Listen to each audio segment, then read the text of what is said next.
Welcome, everybody. It's great to see you in two dimensions at 24 inches. My eyes are incapable of focusing at any other distance, but will persevere, hopefully, for not too much longer.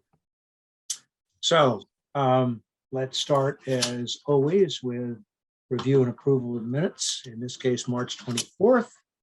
I assume everybody's read them. Thank you, Ken, very much for putting them together, as always. I move we approve them. Thank you. And do I hear a second? Marcus, always. That's his job. Thank you, Mark. Dirty job, but somebody's got to do it here. Yeah, it is. And any discussion about those minutes? So let's put it to a vote. All those in favor? Aye. Aye. And any opposed? Thank you very much. So we're moving on to Valerie. And an update on our master plan consulting, which has been a bit of a challenge. So yes, Valerie, I leave it to you. So I believe I shared with you all the final request for proposals for a master plan consultant. The initial deadline for that was April 25th. We ended up extending it for 1 week because we did not receive any proposals. So the current deadline is next Monday, May 2nd. I still have not received any proposals, and we've heard from 2 firms now that they are unable to provide responses based on their own and other work that they have committed to. So I'm getting a little anxious.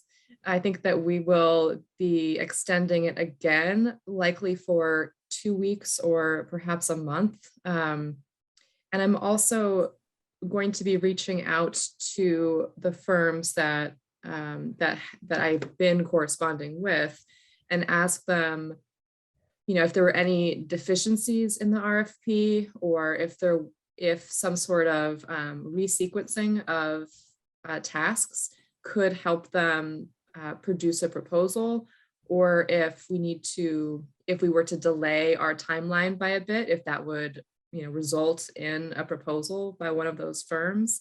But if anyone has any advice or opinions on continuing to extend, definitely chime in.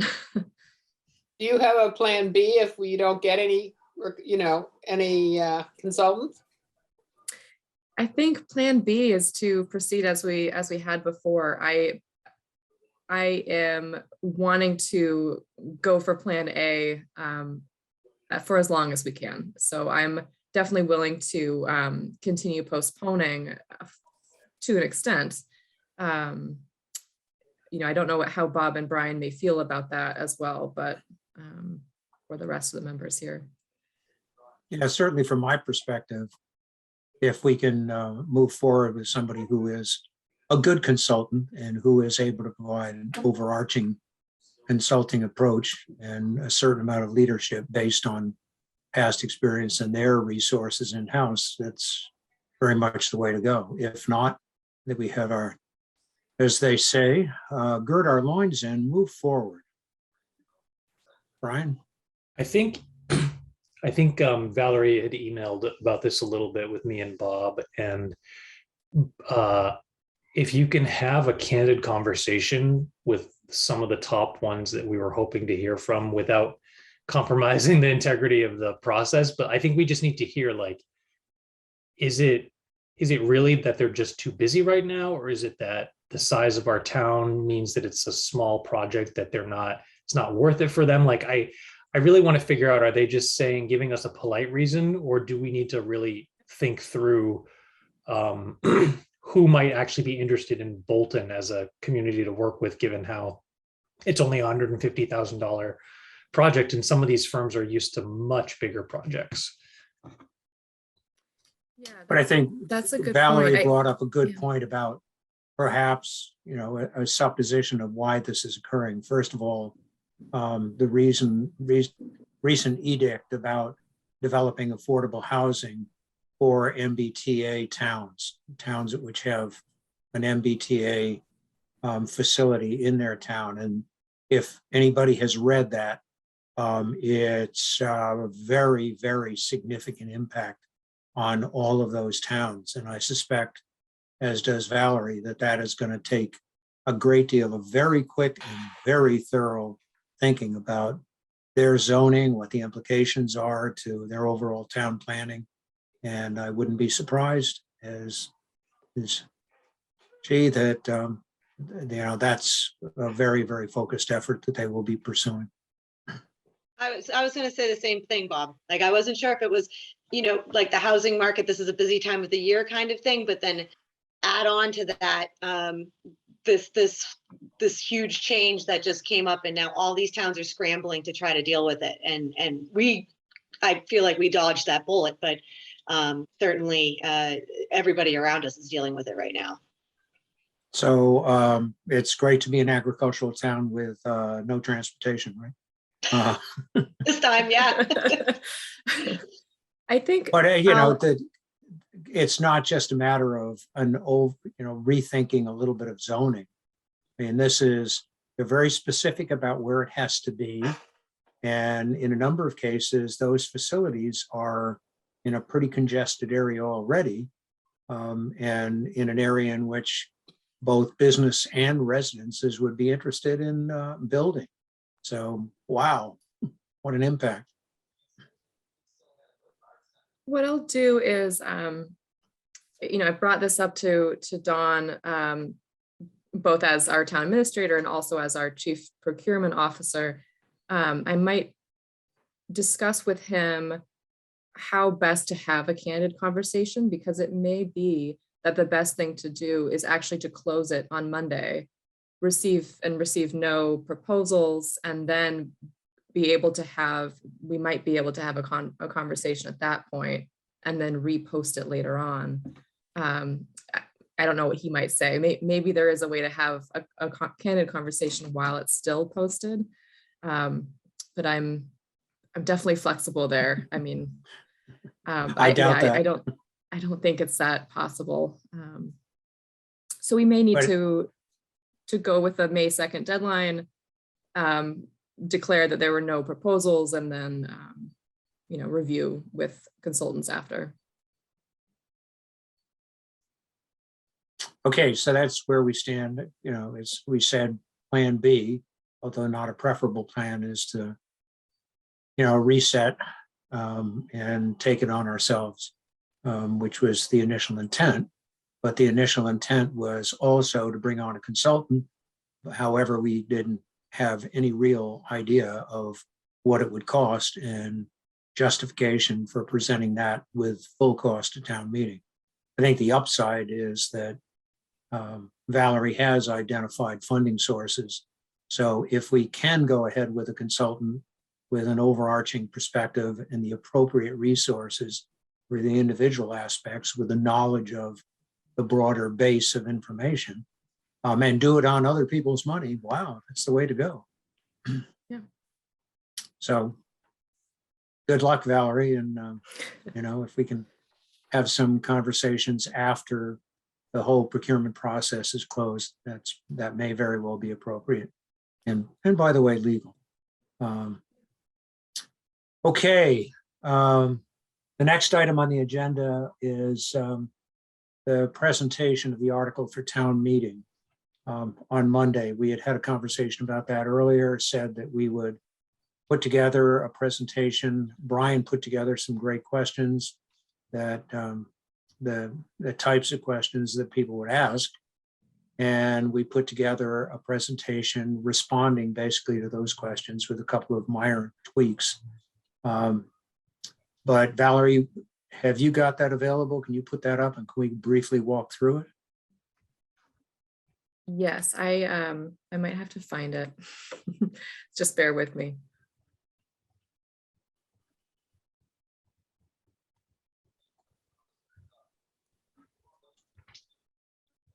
Sharon, good article in the Independent today.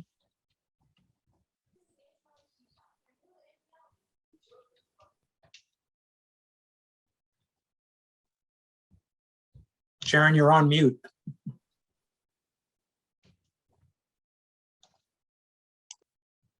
There we go. Both Tony and I have names of people who have already spoken to us of their interest. So we'll go back to them, but it's possible that we have populated the group already.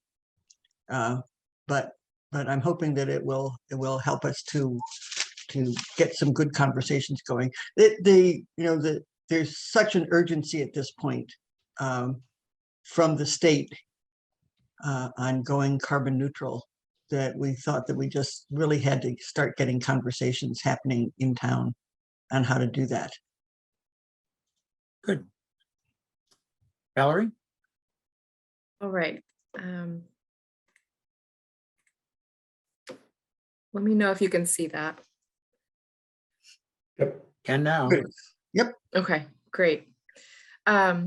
So we put together this, well, Bob put together this presentation, understanding that it essentially functions as outreach prior to town meeting as well. So he and I both understand that this is quite a long presentation and a bit wordy.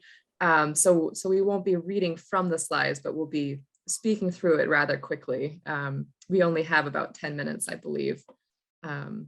So if you want me to just kind of go through this a little bit, essentially showing what the article, the language of the article itself, requesting $30,000, a little bit about what a master plan is, which was part of our forum back in October. A description of all of the components and task groups that we have right now, kind of what goes into a master plan. So definitely using this presentation as an opportunity to make sure that residents are aware of what it is and that the fact that it's going on and what topics we're discussing. And then we're trying to answer the why. So why do we need to update this plan now? And we have this long list of what you all have done so far.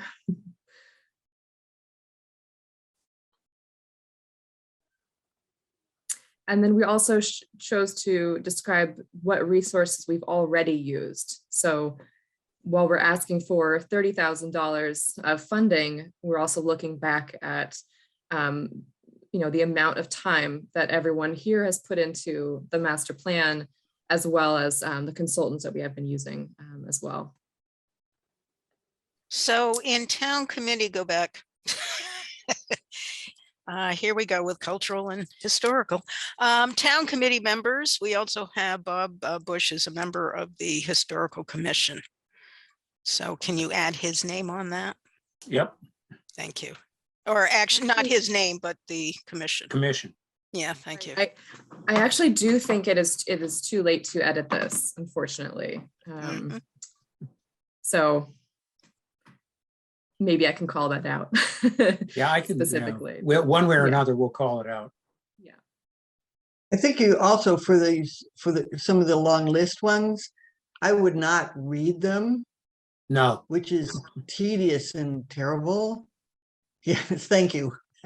I'm No, sure and that's- everyone there is literate and can read faster than it can be spoken. Yeah. yeah, Sharon, that's reading slides is not a good way of presenting information. No, Bob and I were trying to take advantage of the fact that this will be on the website and kind of displayed prior to town meeting, so that hopefully at least some folks who show up for town meeting may have looked into this prior. So, and then, what do we have left to do? And then we're getting into where we are, a more visual description of where we are in the process. I think too, in previous presentations, I know Bob has kind of called out the fact that this really started around 2020 when we began the pandemic. So certainly part of why this is still an ongoing process is not only because we're operating on volunteer work, but also, because it's been such an odd time. Yeah, and I think we've said it before, but I think it's important to say that the volunteers who are involved in this have, as a result of the COVID pandemic, had to spend a lot of time doing things they wouldn't have had to do before. I didn't realize how important grandchildren were to their parents and the fact that we would be spending a lot of time with them. And I think that's not atypical across the board, along with a huge number of other things. Right, yeah, we roped you all in before the pandemic started, so, yeah. If we'd known it was Uh, coming, we would have done it differently, right?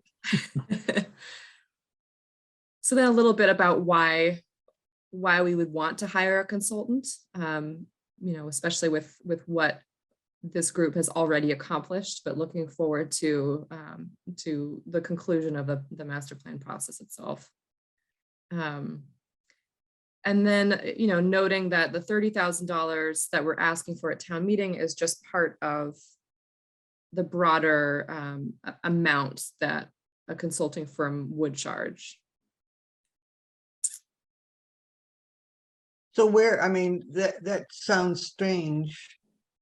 Okay, where's the rest of the money? This is coming the from? next answer. Right, yeah, okay. yeah, Exactly. Okay, I'm glad this is a logical order. Okay. yeah. So, so essentially after town meeting, if we are successful, I would then ask for a $30,000 ARPA funding amount.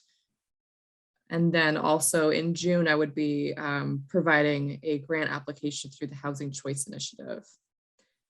So looking at all the volunteer labor, the $30,000 from town meeting, a match from ARPA, and then hopefully a successful grant through Housing Choice should get us there.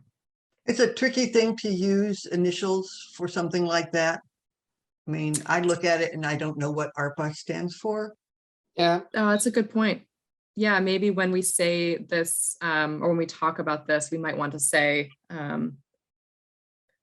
even saying what it stands for might not be clear enough.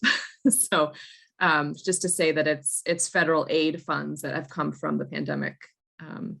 Valerie, has someone sort of let this, check this? Number one, we have enough ARPA funds, and it's something that selectmen would consider.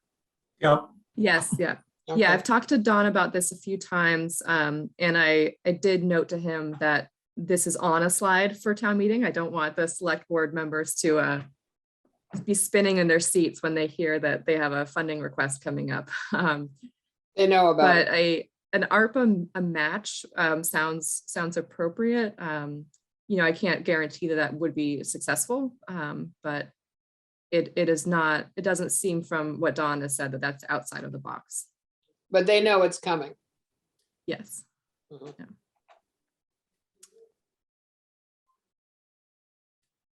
And then a little bit about, why we're asking now and what our strategy is here.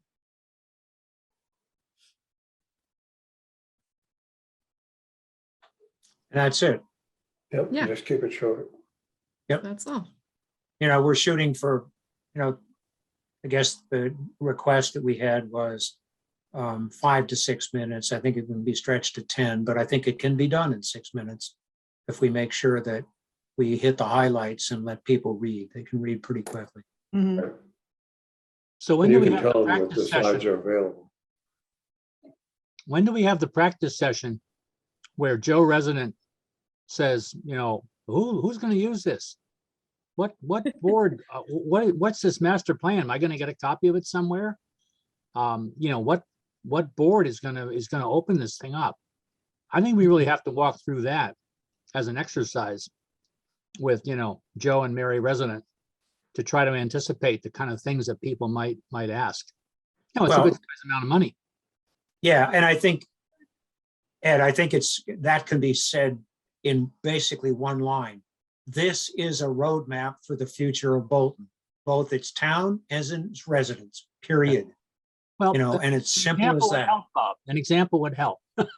I mean, we Yeah. could even look at this unfortunate solar field thing as I don't know that that's the right one to bring up at a town meeting, but for example, the planning board would be looking at XYZ and consulting the master plan. We would realize that blah, blah, blah, blah. I think we need a couple of things like that.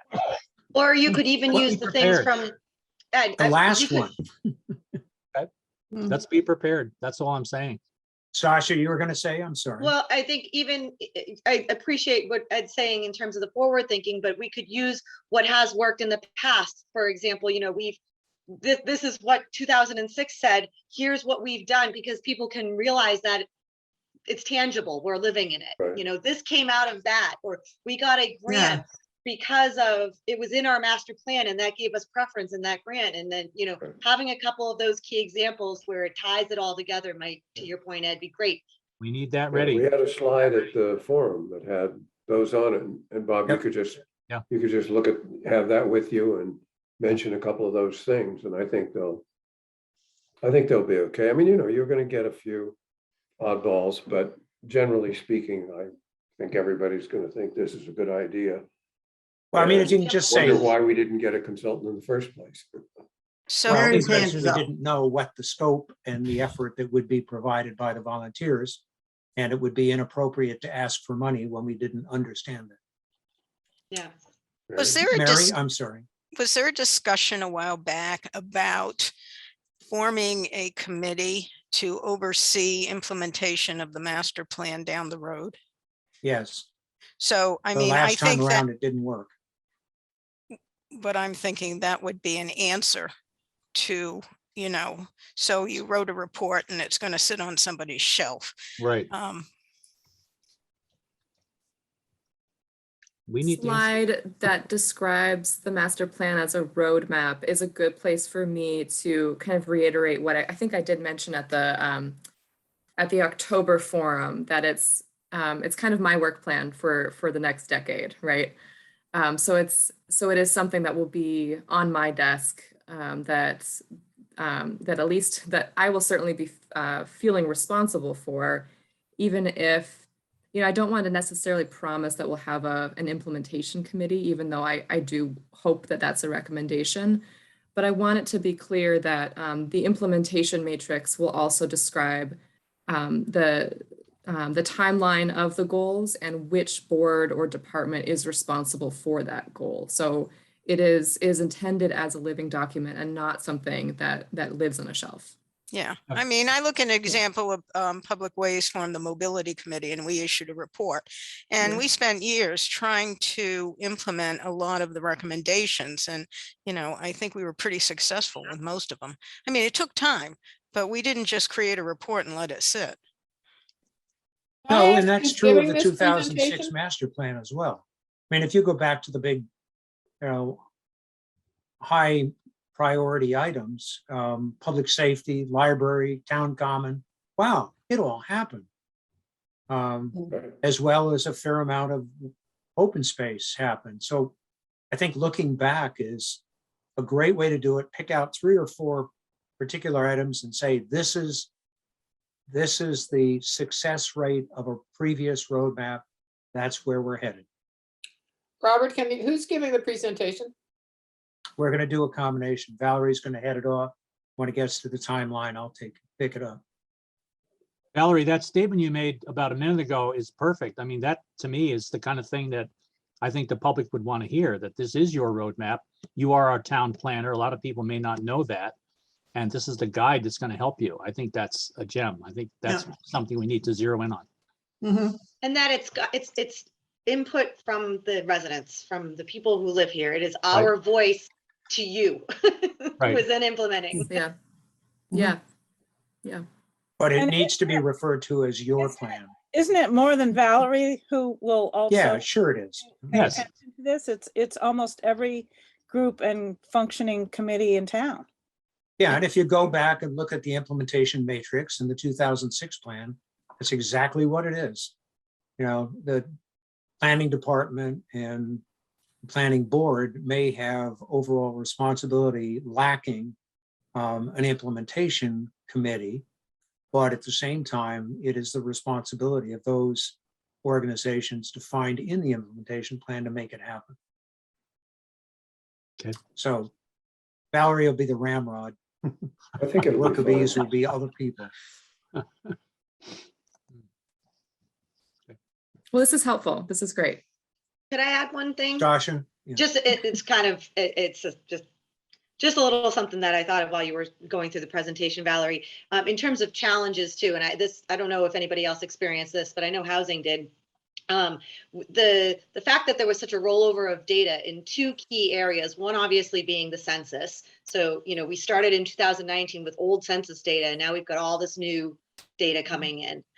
So I would, suggest if somebody had a question about, why it took so long, or why, what's all of this new, why the timeline. Here's one that I've had to reassess and look at new numbers and things like that and take that into consideration. The other thing is that the state of Massachusetts also came out with Metro Common 2050. And that's a very new document with very new information as well. So, I think it's timely, and I think it's good that we didn't start this process pre-pandemic, frankly, because that data would have been old. And now I feel like this is a hot time to do it because we've got all this new data coming in, and it can be as fresh as it can be for us to move forward. Well, including new challenges like the whole climate challenge that the state has given us.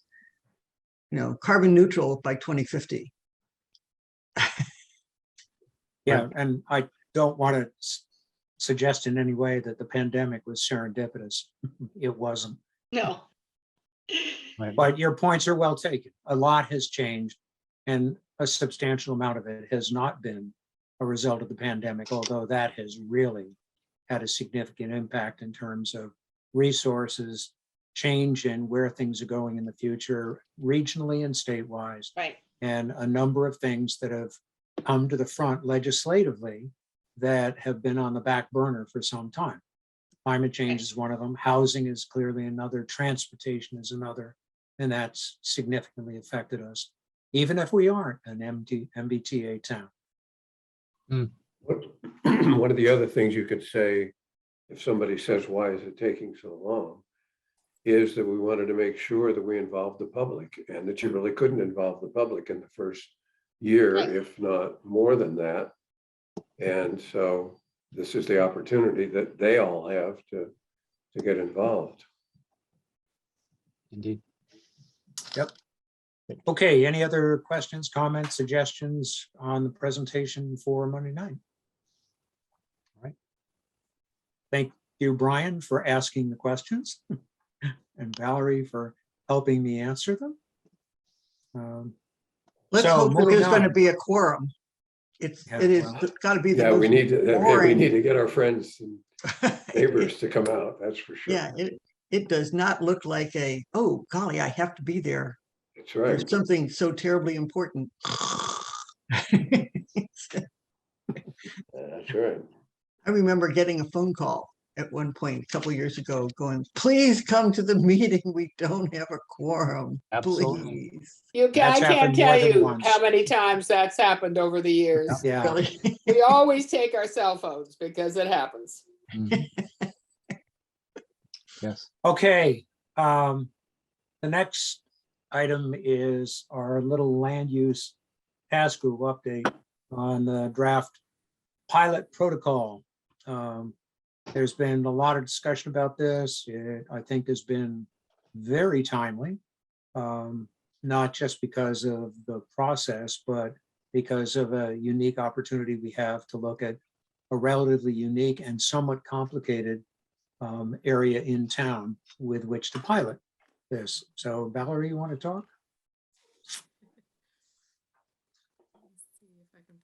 I was hoping if you did want to kind of describe the document itself, or if if Brian wanted to walk through it, I can put one of you guys on the spot. Sure, Brian, you want to pick this one up? Let me share the screen. So the only reason I'm reluctant to do that is because I don't think I attended the last meeting right. of this task group. That is right. Well, Okay. the good news is nothing changed, really. Well, so yeah, I don't know if one of you does want to jump in. I'm more than happy to. So the idea here is thinking about how will the town proceed with considering what might be possible on parcels of land. And what's the public outreach around it? What is the internal dialogue that has to happen in those situations? And what happens when perhaps a nonprofit comes up with an idea that they want to use municipal land for something? So how does the town react? What do we do? So we are piloting this document. So how to do this type of land use assessment in a corridor, not a corridor, in a corner, maybe a triangle of town. And thinking a little bit more about trying to focus in on that area just as a test example of how we might work through this list. So how is it initiated? How do we go about reviewing the parcels? What kinds of features are we looking for? Who do we get involved? And how do we kind of try to come to consensus as town hall and as residents and as other entities and organizations that are also possibly working in the public interest.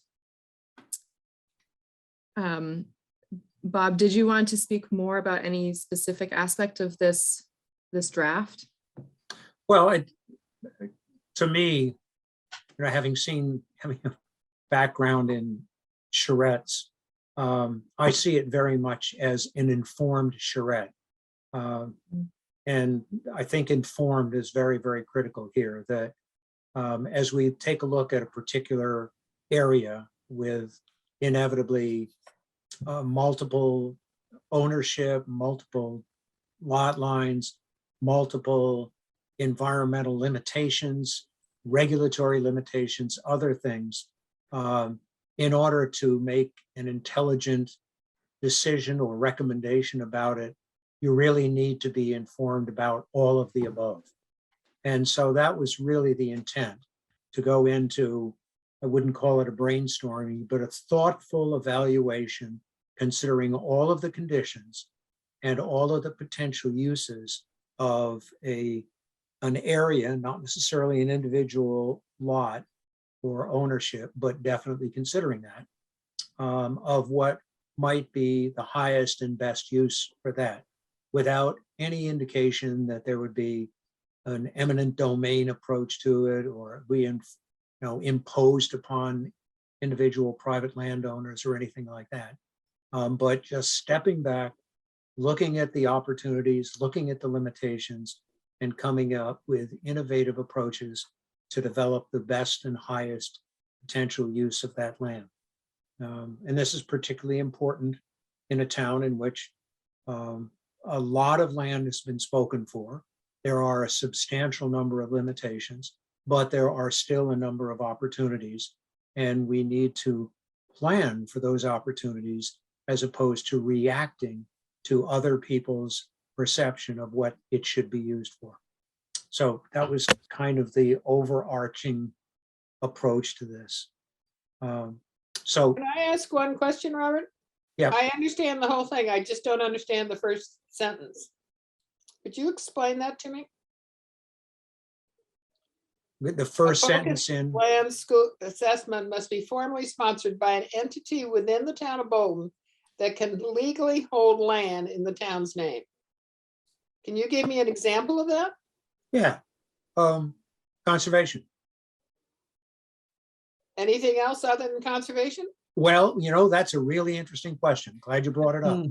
That's a conversation that we have had initially with Rebecca, but has migrated as a result of issues that have been brought up by Ed Sterling with respects to Parks and Rec. Who owns what, and who has responsibility for oversight and management of a particular piece of land? So it's a really interesting question, and Yeah, I just right don't now Ed is understand how you pursuing can, that. I understand all the premises and I agree with everything, except that first sentence. I just don't know how you define it. So it'd be interesting to follow up and find out. Well, yeah, It depends on, I would think it depends on the area as well as on the circumstances of what is the interests are in the area.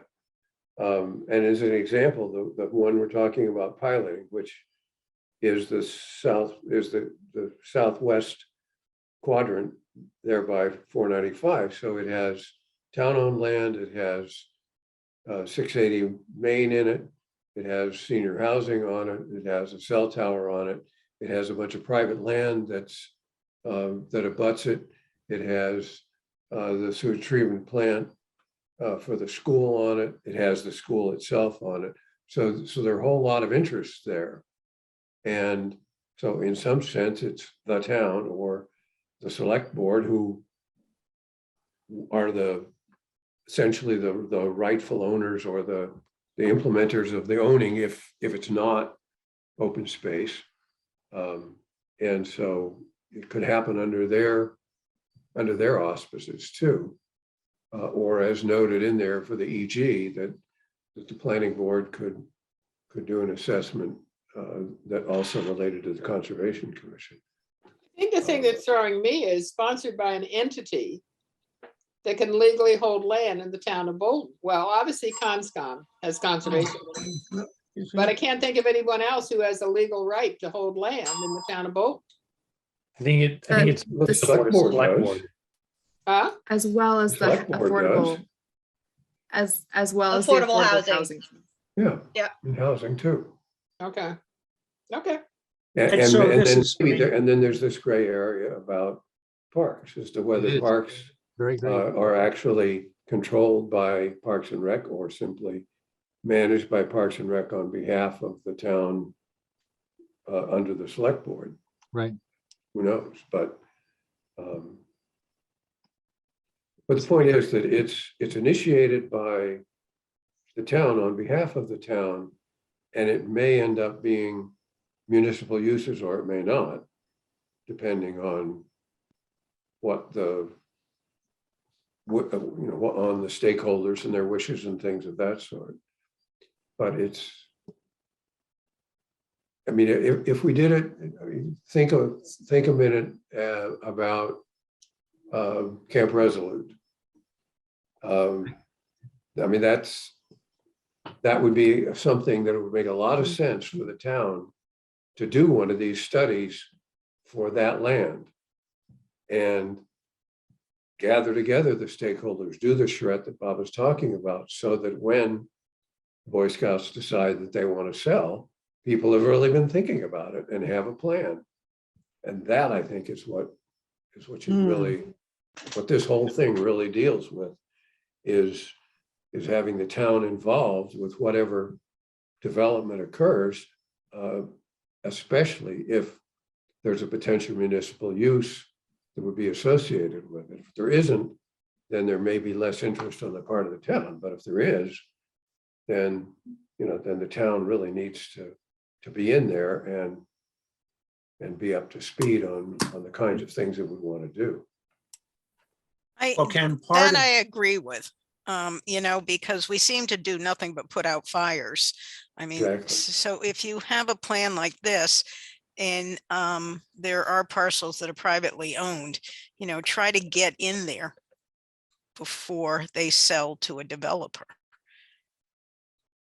It might be good if we added some language about who can initiate it, because for example, the Drywitz property, the new owners of the Drewitz property, which is right next to the common, has come up with a really nice sketch where they are going to be asking for some kind of parking easement or purchase, or I don't know what, It's like a bridge. Well, yeah, and it Yeah, looks but they like also want to use parking spaces they want to that take are some town parking owned at the spaces. common. Yeah, That's and right. are they going to be permanent? Are they buying them? Are they just making them and letting anyone? I mean, I think that this type of procedure should apply to that. And yet they're a private owner. So I don't know how they, is it obvious that the planning board that they're presenting it to needs to start this process because of that request? Is that covered in 1B? Sure. Yes. Yeah, No, I it's mean- covered in 1A.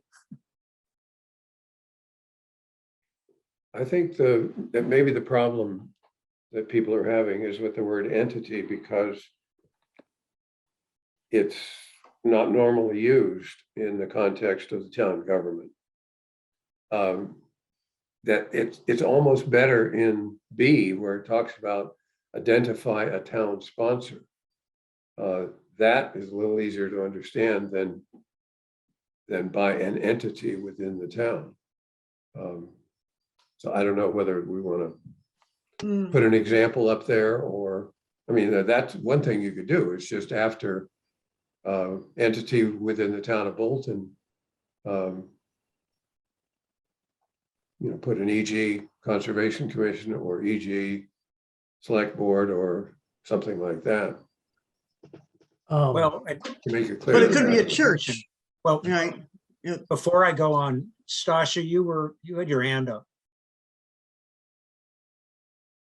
Sorry, I can wait till the end of this conversation. It's separate, so I don't want to, I appreciate that you're calling on me. I do have a question, but it's not related to this current conversation. Okay, but what, could I- instead of talking about an entity within the town of Bolton that can legally hold land in the town's name, well, certainly the planning board isn't one of those. And maybe we just need to talk about a department or entity within town government.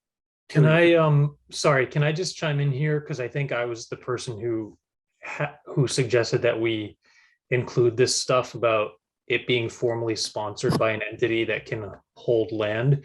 So in my view, really anybody within the town, private entity, nonprofit, whatever, could request a focused land use assessment. But I think it needs to be, so Parks and Rec could request one. Bob Romer, as a citizen, could say, hey, I've noticed you've been talking about this. I think you should do this. But it has to be, they have to convince it to be sponsored by an entity that can hold land or can make a commitment on the town's behalf, because otherwise what will happen is you'll run into a problem where an entity within town that can't hold land is doing all this legwork, but they haven't gotten the sign off up front from the select board, for example, or Concom, that they're even open to it. So that's why I think at the very beginning, you need to identify, it doesn't mean that they're like for the outcome necessarily, but at least they're willing to sponsor this focused land use assessment and say, yes, like in our name, carry this out. I'll give you a good example at the moment. I've been dealing, one of the reasons I'm easing on Parks and Rec is seeing the overflow of parking at the soccer field in Forbush. And that's really what got me going some years ago to get interested in Parks and Rec. There's a tiny triangle of land on the other side of the parking lot that was once farmed. I think they grew beans there or something. And it's actually in Bolton. It's owned by this state agency called DCAM. And I obviously am interested in seeing if there was some way that the Forbush soccer parking could be increased into that little triangle. Yes, there's a stream. Yes, there is. Yes, there are boundaries. Yes, there is. All I have to do though is look around town and see what developers get. They get to chew up wetlands all the time. So, we have a process and wetlands can be dealt with and they can be replicated and so on. So I've tried to start something myself as the parks chairman, just to investigate this and approach these folks at this DCAM just for the sense of discussion. And apparently they say, yeah, we would actually like to sell something like a 12-acre parcel. Now, at the moment, I can't seem to get any traction at all. And maybe it's because I'm not the landowner or the future landowner, but I'm certainly interested in managing that if we could acquire it. To me, that's kind of a nice little micro example that you could almost apply this case with and say, okay, here's a tiny little bit of land. What is the assessment? What is the value to the town? Is it worth pursuing? Is it too close to the stream and the wetlands and so on? So I think it's a very pertinent example, and I'm still trying to get some traction in town hall to do something about it. But now we talk about this very sense of an entity. I guess as an entity, I don't count at the moment for somebody who can own land. I have to appeal to the select board and Mr. Lowe. Just an example to throw out. Yeah, no, it's a great example. And I think like the way that I would imagine this would play out if this protocol were in place is that you would basically try to get on the select board's agenda, present the issue and explain, talk them through why it makes sense to do a focused land use assessment and ask whether they'd be willing to sponsor it. And you can say like, these are the folks that are going to do the legwork, we'll report back to you, blah, blah, blah. But I think where you run into problems is if the entity that really is ultimately going to make the legal decision is not involved from the get-go. Right. And right now, it's pretty clear that from the state agency's standpoint, they thank me for my interest, but they need to talk to the town administrator / select board who can begin to start to make some serious commitments. Yep. And I have actually, in fact, approached Mr. Lowe and said, all right, as soon as town meeting and all the election is over and maybe your plate, becomes a little less full, I really want to start something here. And if it's a dead end, that's fine. But I want to do something about it and not just watch this, go away. And that's what I'm worried about, is that this agency is going to go away. So it's on my hot list at the moment. And Okay, this is a but good Brian, example to pursue. I think the wording that you've provided for this actually covers that quite well. Yeah, I'm happy with the language. We just need to make sure that outsiders can understand what we're talking about. And would it be easier to replace entity with just, board, committee, or department? Trust, what do you do about the trust? Well, is the trust, They come under the Um, next leg. yeah, Okay. the trust doesn't Yeah, hold they're- land in the they're town's B. name. Okay, So they'd fall under B. I'm just thinking, people normally think about, within the town about the committees and boards and stuff, not as an entity. So, that might, it helps be more specific. Yes. well, It seems and- like and- we need a list of the towns, the people, the departments that can be town sponsors. Mhm. Everything revolves around have to go get yourself a sponsor. Well, who are the town boards that can be sponsored? The selectmen, Conscom. Is there anybody else? Well, I think Mark's suggestion was good. Those three, I think he said group, board, or committee. But if I got that right, Mark? I thought those three. department, board, or Department, there we committee. go. That sounds good. And what you Which is could essentially the say, same thing. It's just, just putting Right. it in the terms that people are more used to. what you could say after, in parentheses, after town's name, is currently Select Board and Conservation Commission.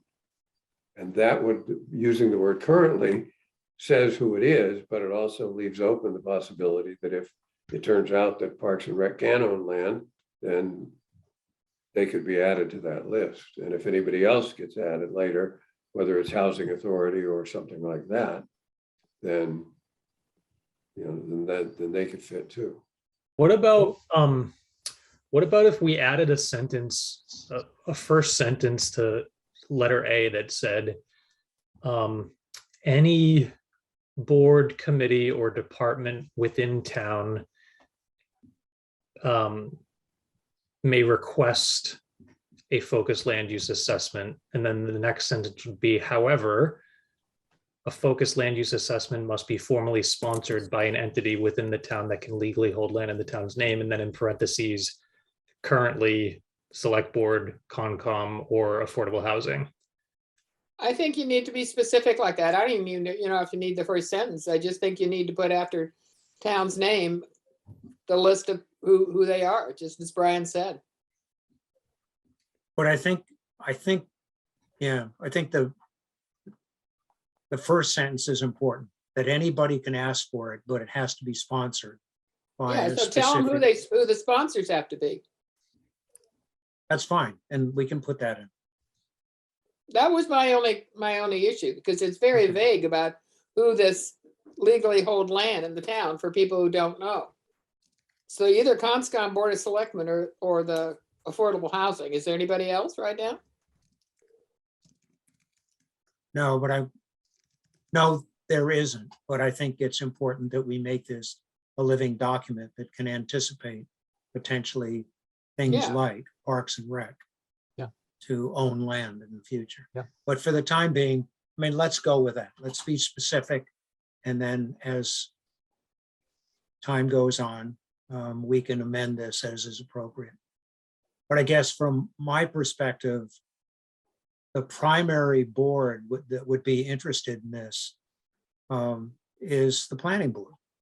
Mhm. And they should be able to say, whoa, just a minute, here's some thoughts about what we're doing in terms of planning as opposed to permitting. And this is how we need to assess this. Mhm. Thanks, Brian. Yeah, that's good. Sure. Yeah, that's fine. Mm. I'm happy with that. Yeah.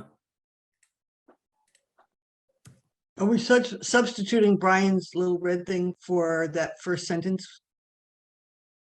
Oh, Which putting we- it in front of it, I think. Ah, What was my Yeah, impression? that it'll So become the it's- first Brian sentence. was talking about put it at the having that first sentence. Got preceded. it. Yeah, okay, then, That's there you fine. go. That Yep. works.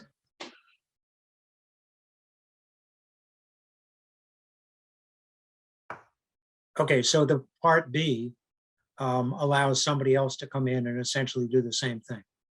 Exactly.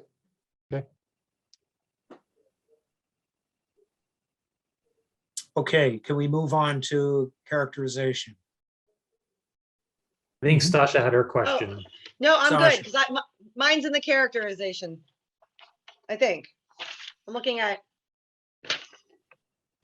Wait a second. Go ahead, just keep going, Bob. I'm gonna bite my tongue right now. Well, I was going to say, Terrible. stop biting your tongue and tell us. I know. Well, Yeah, I had a once she question remembers on which it is. section 2, letter H. Are we there yet? If you'd like There to it be there, is. we are. There it is. Yeah, see, I just need to shut up and let you talk. Keep going. Okay, so you wanted to get to H. Have you got a comment on H? I have a question on H. My question is, well, so I guess I love that that this process is comprehensive and clear, and it's to evaluate the resources or the areas of land and what we might do with them in town. So my only concern is really like the making sure to take care to respect the privacy of the residential property owners, right?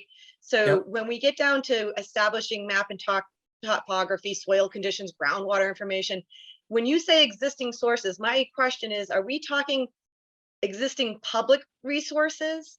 Because if we're evaluating this and gathering data that's not already public, and something's found on these plots of land, you know, like where's our how do we ensure that we're not overstepping, I guess, Well, I guess it hadn't occurred to me that we would pursue anything that was private, that was not something that was available. I mean, yeah, so everything that we're we've talking looked like at. GIS maps, right? Like, Right, right. Yeah, or what if it's you say existing, right? So what if there's been an assessment done on a property through the permitting process, and there's public permitting, some kind of record through the permitting process, that's but it's fine. it's public. If it's something private, we're not going after that, right? That's Nope, we're respecting that homeowner's privacy. Okay, that was my question. I just wanted to make sure. No, and that's a good point, but I think a lot of people would be amazed at what's public. That's true. I No, think it's important. absolutely amazed. It's a really important note though, because I wouldn't want, you know, if let's say a private landowner is, you know, so I'm always thinking about the worst case scenario. I'm thinking about the potential for a landowner who may be kind of interested in getting the town to do some research about their property on their behalf. So I'll think a little bit more about what language we could add so that we are not paying for assessments or appraisals that in fact really don't benefit the town. You understand? So Yeah. If someone is potentially offering land to us, I want to be sure that we are using whatever funds we have in good faith, rather than if we do have a sneaky developer, sneaky landowner that is more just understands this protocol and would like an assessment done on their property. We have Maybe had I'm too experiences, jaded. yeah. I don't know. We've had experiences with bad contractors over and over and over again. So, yeah, that's a legitimate fear. But, maybe adding that proviso that it's existing sources and expenditures will not be made by the town to further investigate, private land. I'm not sure you need to say it yet. Yeah. Well, B does a good job. I mean, 1B, we talk about. Why making don't you, it hard to why pay. don't we repeat that sentence from B here? 1B, yeah. And just repeat it and say, again, I think we changed that to say may be required. So there was discretion based on the degree of interest of one party or another. Right. And the ability to pay by one party or another, and the ability to pay to be weighed against the urgency of knowing whatever it was. So why don't you just add that phrase here again? Yeah, I think that's good. And I think may is very important. I mean, if the town is interested in pursuing the purchase of a piece of private land, having spent a substantial portion of my career dealing with the risk associated with contaminated land, the town may want to do appropriate due diligence, and it would be in their best interest to have the town pay for that rather than the person who is selling it to you. Right. Mhm. Oops.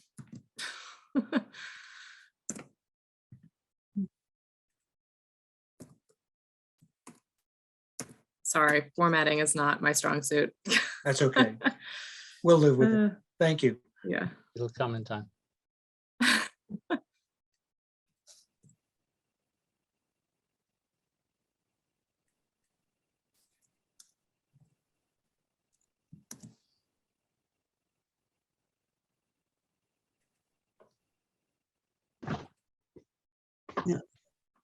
I think of you as the textual rendering artist, court recorder. Okay, shall we move down? I mean, does that address your questions, Tasha? Yep, I'm good. I just wanted to make sure it was existing information, and it kind of did it. We came kind of back around to it, I think. I just wanted to make sure that people weren't going to be jumping onto somebody's private property to do soil sampling. Yeah. Yeah, and incidentally, there's an awful lot of soil sampling information out there in DEP that's perfectly public, so. Exactly.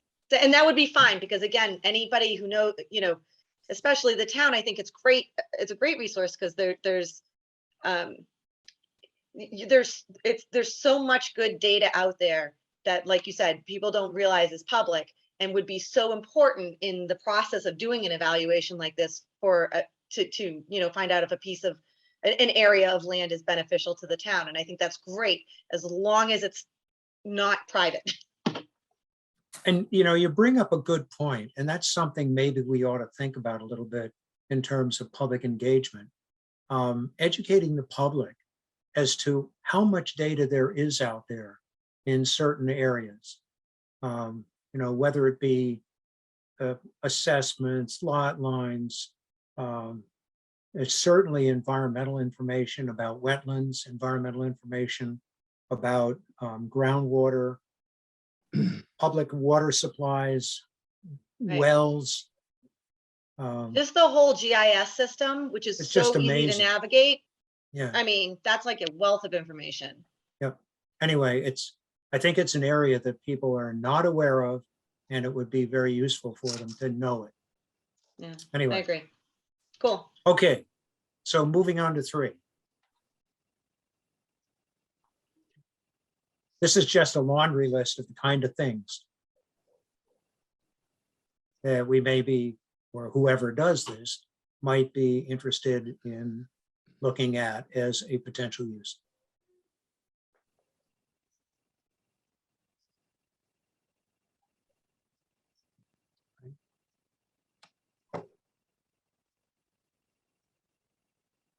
And I can't imagine what others there are, but not limited to is always a useful phrase. Yes. Well, as we're, we are voting, or I'm not sure what the actual status is, of using the leach field as the basis for solar array. I would think that adding solar array in this list of needs, infrastructure, water, sewer. Not Yeah, good necessarily point. solar, but Yeah, you could add energy to energy. Yeah. Yeah. Yeah.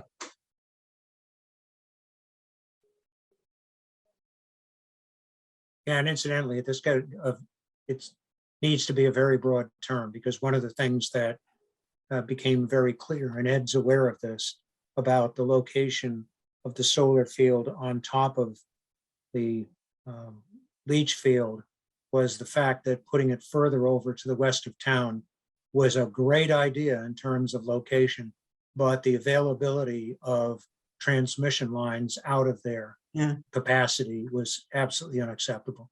So it's going to be energy transmission as well as solar. Yeah. That's because Bolton Orchards Field has taken up every bit of line space. However, it is their energy, transmission. regardless It is, of who. all right, it is energy right there, but there's no room for more. No. From that end, yeah. Oops. Okay, so we have the but not limited to, and we can, add things to that as is appropriate, and we learn. Moving down to priority, this is much more interesting. Because I think this is going to be a learning process.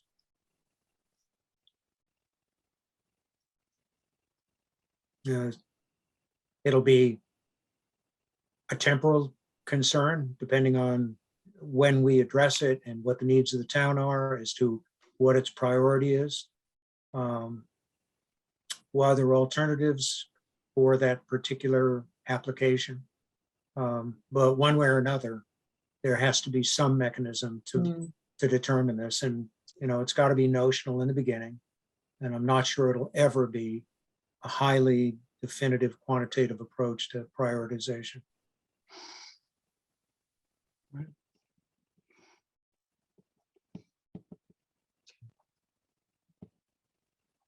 If anybody has any suggestions, I'm all ears, as are When it we all, I says- hope. When it says steps 2 through 5, is that the numbered sections? Because you're basically saying something in number 4 that it's supposed to be used in 2 through 5. So it is the next one coming up as well. So Right, creating yeah. the document. Yeah. Want to be sure of that. You're paying forward on this one. Anticipating for it. Hmm. And then if there are no more questions on 4, 5, I'd like to get into that a little bit more, is a very interesting graphical and prioritization challenge, as has been illustrated by the one area that we've picked for, a pilot run through on this. That there are a whole bunch of issues. Incidentally, I just, keeping that in mind, we had a planning board meeting last night. And one of the things that came up was the whole discussion of public water supplies and the various protection zones associated with them. And that in itself is an important element of town planning. That if we look at public water supplies and the zones around public water supplies, there are use limitations within those zones. And as we look at permitting and planning, preferably in the reverse order, we probably want to think fairly carefully about what the implications to future uses are of proposed public water supply protection areas. So that's one of the other things that came up in that discussion. And certainly in 2020 hindsight, it's something that probably should have had more attention paid to with senior housing and other areas in that pretty congested water supply and sewage disposal area of Bolton. But it's something that needs to be dealt with on an area basis as opposed to an individual lot basis, because public water supplies have a habit of expanding beyond a particular lot, and sewage ultimately is also the same. If you develop a concentration of septic fields, that can be an issue as well, which is one of the reasons that DEP is a big advocate of having sewage treatment plants and sewer districts, because there's much more control. Hey, Bob, if there are no other edits to the language, you were hoping to get a vote on this, right, tonight? Yeah. And let's do that, but I'd like to also, and Valerie, if you're prepared to do it, just briefly look at a few of the overlays that we have, just to get a sense of the kind of things that we're looking at graphically, geographically, definitely. in terms of built environment and environmental limitations. Sure. I will just note I might be interrupted. I'm waiting to hear when I'll have to join the select board's meeting, so I may have to. Well, Brian, to your point then, should we go ahead and propose a vote at least on the narrative? Yes. Yeah, so I'd make a motion to approve the draft pilot protocol so that it can be promulgated with other boards and committees and departments throughout town. I second that. Okay, any further conversation? Thank you. All in favor? Aye, please. Aye. Sasha, did you have a question?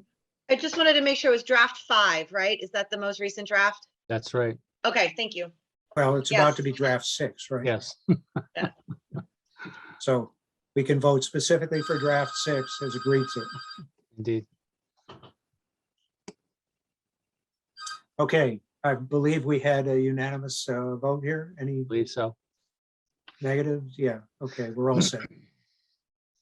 Okay, Valerie, I turn it over to you.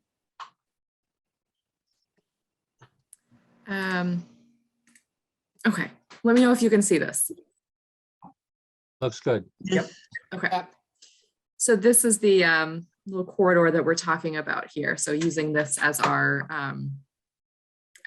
initial study area. All this map is showing is just the outline of the study area itself. Where is this, Valerie? I'm sorry. Yes. So this is 495. This is 117. The That's the schools are over here. We've got 580 Main is in here. And the fields, the lacrosse fields, Okay. the community garden is here. Got it. Thank you. Sorry, I forgot that. Are you Where are we? able to see this map, or does it not let me go Yes. between my tabs?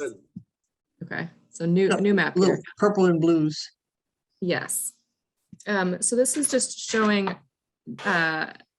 sorry, this is a very rough map. This is difference in property ownership.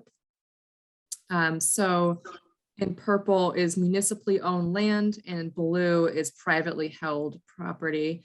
I'm realizing now these are not great colors to show on a screen. But essentially, you have this kind of island of municipally owned property that connects 117 to Berlin Road. And then you have the town cemetery down here. There's a Right. little bit of private property all over 117 and further down through here. Right.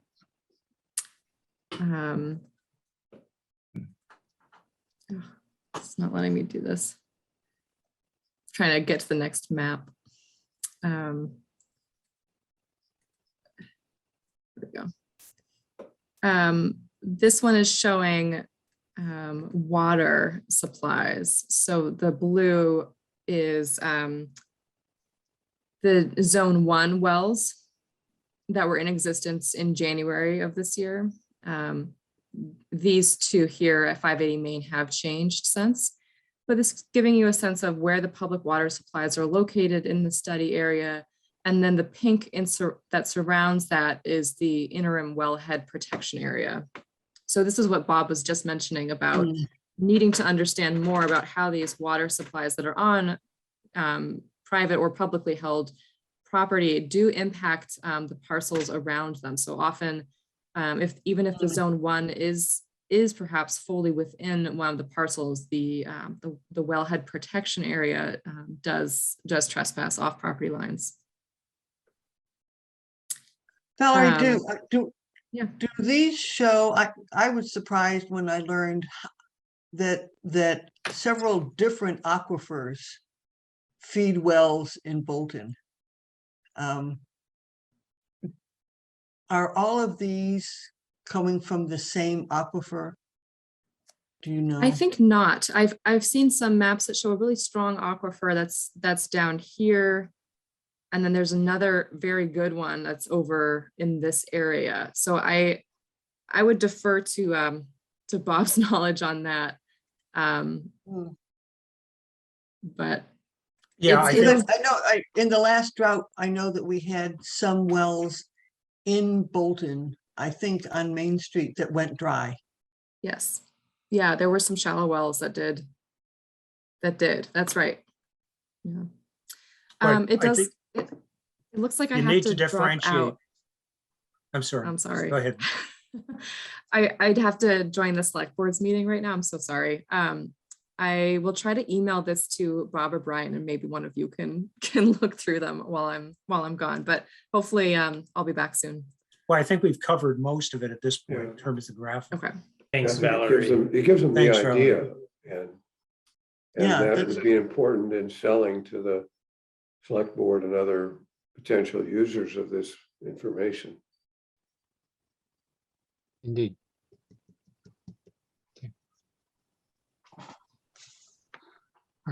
Okay, but that's an interesting question. It's aquifers. Aquifers are very hard to define. Where there's an enormous amount of potential water, and there are 3 areas in Bolton in which that occurs. Over in the northeast corner, Future Electronics, that area. They're down where we're talking about now is a lesser but a not insignificant aquifer. And then certainly the west side of Bolton, down in Bolton Flats, is an incredibly productive aquifer. Yes. But yes. Is that most the of Wiki Bolton, Picky one? I'm sorry? Is that the Wiki Picky one?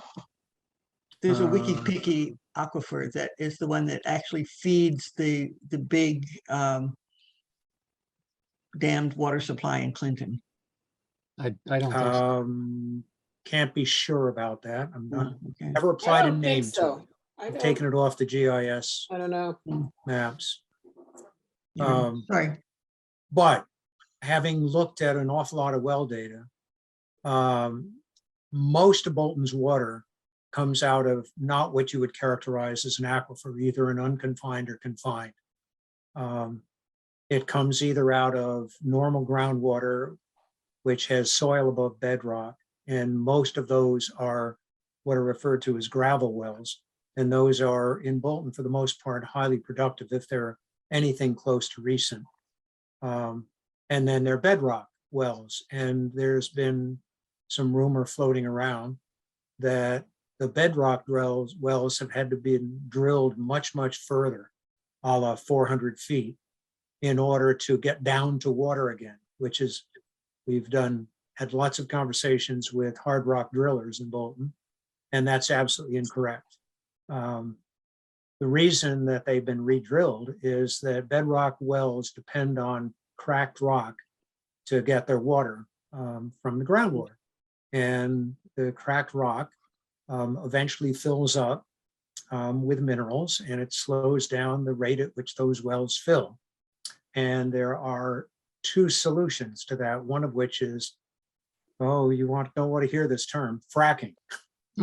Which in this case simply means Right. putting fluid down into them, sealing off the top of the well, developing a lot of pressure, and further promulgating the cracks. And then the well fills up a little bit better than it used to. The second reason to drill it very, very deep is to basically drill down and create a reservoir. So throughout a 24-hour period, the well slowly but surely fills through the cracks in the rock. And when you figure out what an 8-inch hole, 400 feet down, holds in terms of water, it is one huge reservoir. And consequently, people can then turn on their lawn irrigation systems or their swimming pools, both of which we want to talk about someday, Right. and use their wells. So that's kind of the characterization of where Bolton is with respect to water. In the area that we're talking about here, it may not be the same aquifer. It's a pretty heavily graveled area. It's definitely the same recharge area. So whatever falls on that area is sort of a mini drainage area for the surrounding area. And so eventually you have to take that fairly seriously. You've got to look at what the potential recharge is, the migration of water, et cetera. And that's something that I think ultimately we are going to have to look at fairly carefully if we develop even substantial capacity wells, but the drawdown is more than that. We'll have to look at what the recharge area is and what the migration is and whether that makes sense or not. So it's not just aquifers alone. Yeah. End of lecture. Sorry, but we have learned a lot about this recently. Yeah. Yes, we're ready to move on with the last item. Ryan. Basically, the economic development effort right now has been the Main Street economic market analysis. Brian is involved in that. I'm involved in it. Mark's involved in it. And we have a client, a consultant right now who is doing interviews with people on primarily Main Street from, let's see, Hudson Road, I guess all the way further down Main Street. Oh, yes. Everybody read that? Yes. Have you all taken Yes. the survey? Yes, The link was in an email that Valerie sent out. And so we're in the process now, they are in the process now of evaluating the responses from two sets of surveys. One is a resident survey and the other is business owner and property owner survey for commercial land. And so the outcome of that will be what the anticipated interest is in further commercial development, what it ought to look like and what it ought to be, and some ideas about how it ought to be accessed. So that is ongoing. It'll be at least a month away, certainly with the survey, but there is continued interviews with individual business owners right now. Ryan, how many responses have you gotten to the survey? I'm sorry? I was just wondering how many responses you've gotten to the survey, Brian. I don't know yet.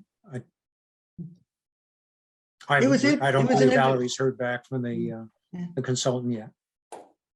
it was an interesting one to fill out, and I realized how horrified I was at the thought of business buildup on 117. Yeah, and What do you think from here to here? And I went, no. You're gonna have to Well- blast the sign off the hill. No, and I assume So- you put that in your responses. I did. So Bob, you said that there is a need for more commercial space in Bolton. And so is that what they're getting from survey responses, or is that what we're starting out with?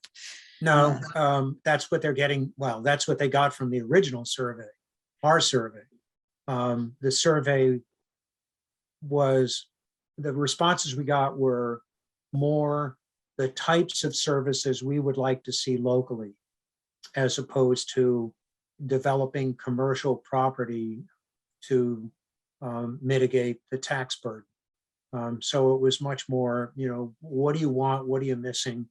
And part of the effort, the consulting effort that's going on now is looking at how far you have to go outside of Bolton in terms of distance and time, more importantly, to get the services that you're looking for.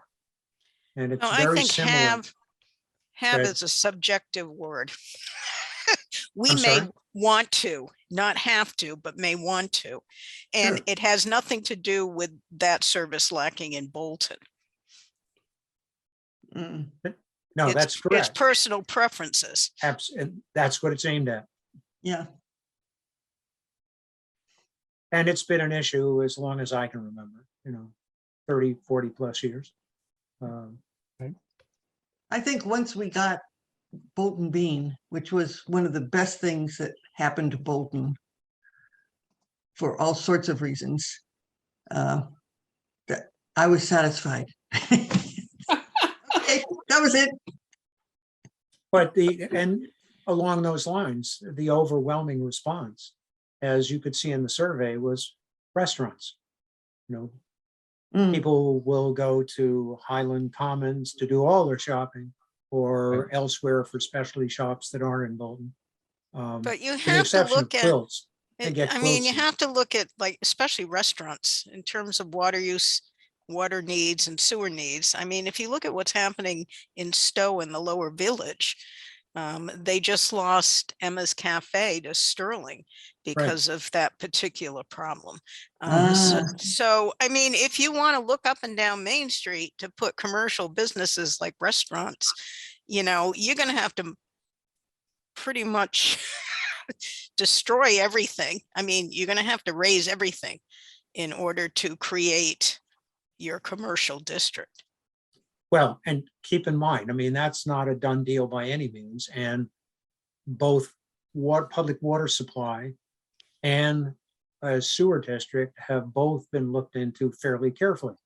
Randy Hagelin had a consultant come in as a state requirement to do what's called the 15th year evaluation of the wastewater treatment facility to determine how much life it has left. But part and parcel of that was, well, what is the remaining capacity of that? Because when it was originally put together, it was deliberately designed to be much larger than the original need for the schools. And then it became the schools and the Houghton building and pub and the security and the library, but still it's relatively small. So they took a look at that. And one of the things they did as part 2 of that study is looked at how that could service residences on Main Street as we get into septic problems on Main Street. We don't have them right now. Title V has mitigated that. House sales has mitigated that. But their conclusion was a very substantial portion of town center in Main Street, Bit Up Wattaquatic, South Bolton, et cetera, could be handled by the remaining capacity on that with a number of engineering provisos. But you're What they talking- did you're- say is Yeah. no restaurants. Well, that's what I'm saying. You're talking residential properties where Right. And the septic and water usage is minimal compared to a commercial. well, yeah, and it's more that this doesn't even get into water. This is just the septic. And septic is a real challenge with restaurants. And you cannot use our existing wastewater treatment facility for restaurants, period, end of discussion. And Randy sent out an email fairly recently reminding everybody of that fact, that if you're going to talk about that, you're going to have to develop a whole different type of wastewater treatment facility to manage that. The second part of it is water.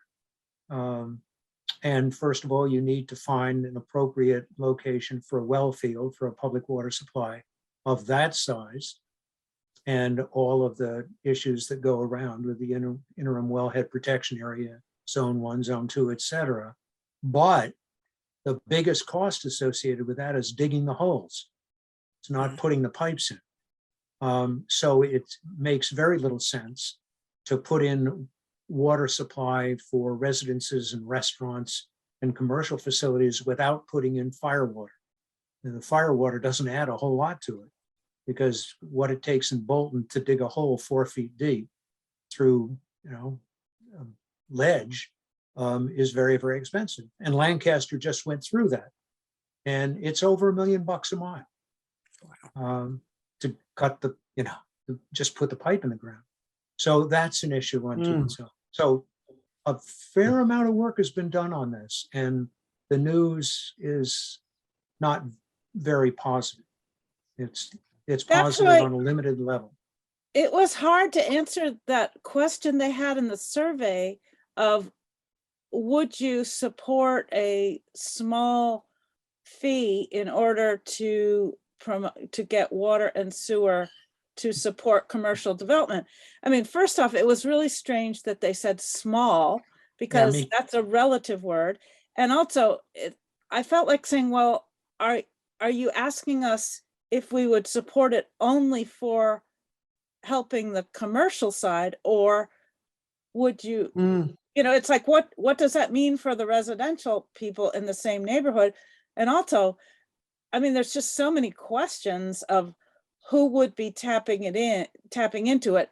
What would the town be putting forward versus the people who are receiving it? I mean, I just think of my house and I think, well, even to reorient all the pipes to go to the street would not be a small amount of expense. So, I mean, it was like really hard to figure out what are they trying to get from that question?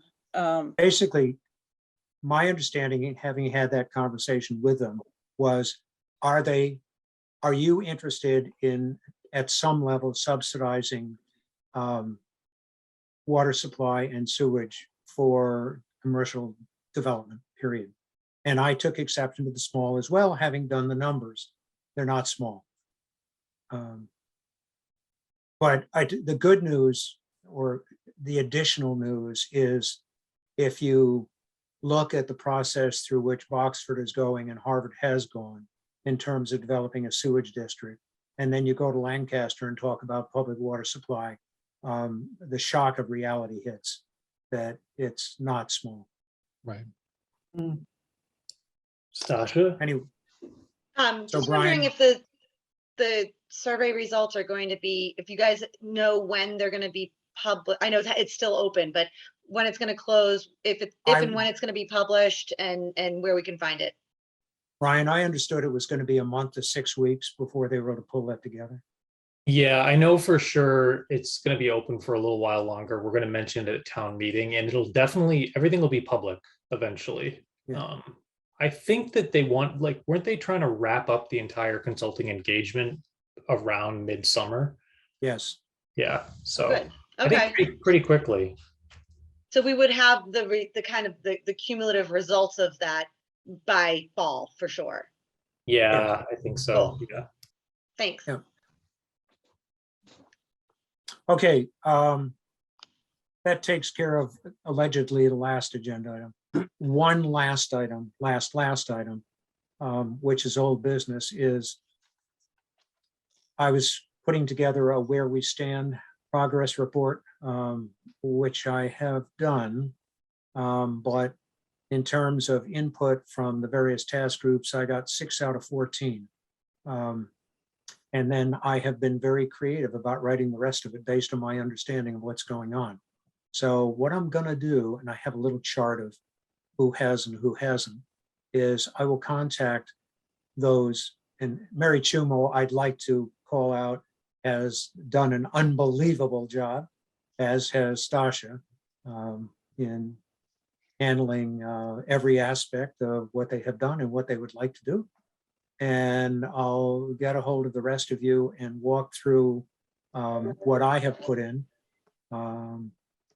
As what my wife likes to refer to as my bull crunchies, and see if you agree or add or subtract or edit otherwise those. And I'll do that probably in the next week, since the document, at least from my perspective, is now complete. So you can hear from me for those who didn't have as much as I would like to, or need to look at what I have and make sure and validate my assumptions. So that's it. So anything else? Thank you all. Thank Do you. I sir. hear a motion to adjourn this meeting? So move. I so move. A Second, second? Mark and second. I are really good at this. Thank Absolutely. you. Ed was Aye. first. Okay, good night, everybody. Good Night. night. night. Thank See you you. Monday. Come to town meeting. Yes. True. And if you haven't taken that survey, do so. All right.